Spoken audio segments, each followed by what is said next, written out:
Last night on WTWO, we were able to share an hour-long special on the fentanyl crisis happening across this country. Yesterday on Good Day Live, we welcomed the Terre Haute Police Department to talk about what's happening in our community.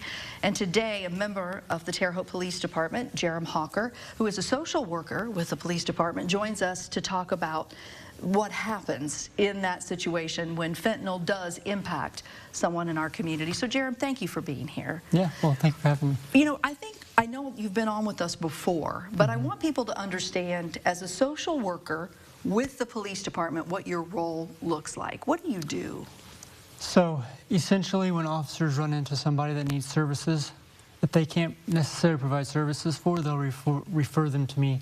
So a lot of times officers will go into situations and people necessarily haven't done anything criminal, they just want help. You'll see a trend oftentimes when people have interacted with the police before, they'll often call them when they need help because police are problem solvers. And if you have a problem, the police are the quickest people to solve problems in your mind. So the police officers, what they'll do is if they find somebody that needs assistance, whether that's they're experiencing homelessness and they need to find housing or shelter, they'll contact me, or they're having substance use issues, or there's a suicidal threat, or they're having mental emotional thing, they'll call me. All right. And that way I can kind of get them connected to community resources. You know, it's a great position to have, what you do. And I said to him, when we were talking before the cameras came on, it's like they carry a gun and you carry empathy. And that's really true, because that's what your heart and your passion is to help these people. And I find that to be noble.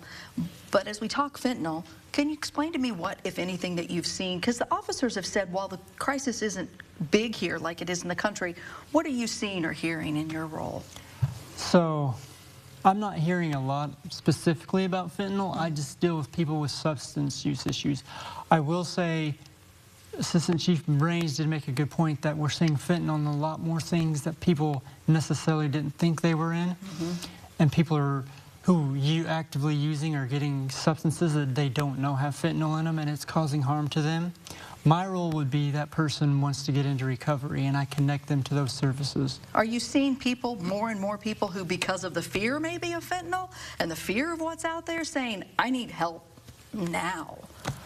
I think so, and I think I see more community agencies being more proactive in making sure people who are struggling with substance use issues have connections and have support and know where to go. And I think that's a big part of it.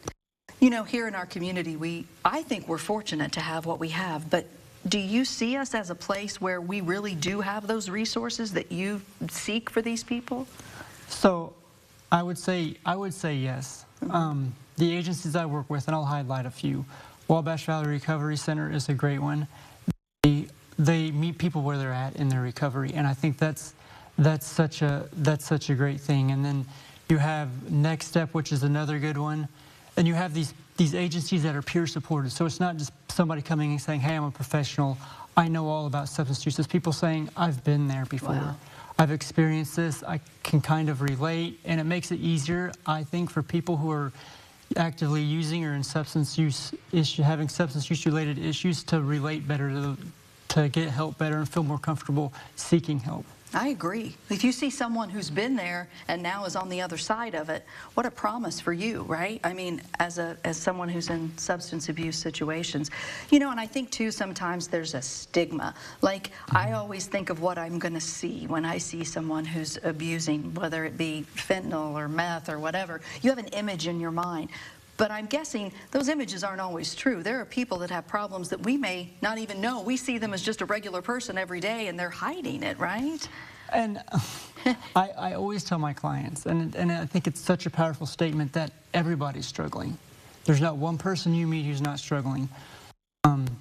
People can have issues with like cell phones, eating. It's just interesting how we focus on substance. And you're right. I mean, there is massive stigma about people who have substance use issues, about how they live and the choices they make, and it's not necessarily true. There's underlying factors that oftentimes lead to those issues, and those people need support and love.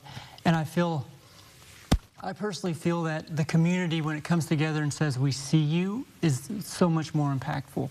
Yeah. Well, and that's why we're having this special this week. That's why we're having these discussions, to say we see you, we hear you, and we want to embrace you and make sure that we can keep the problem from getting worse and maybe from ever coming here at all, which would be a blessing in disguise, I think. So, Yeah.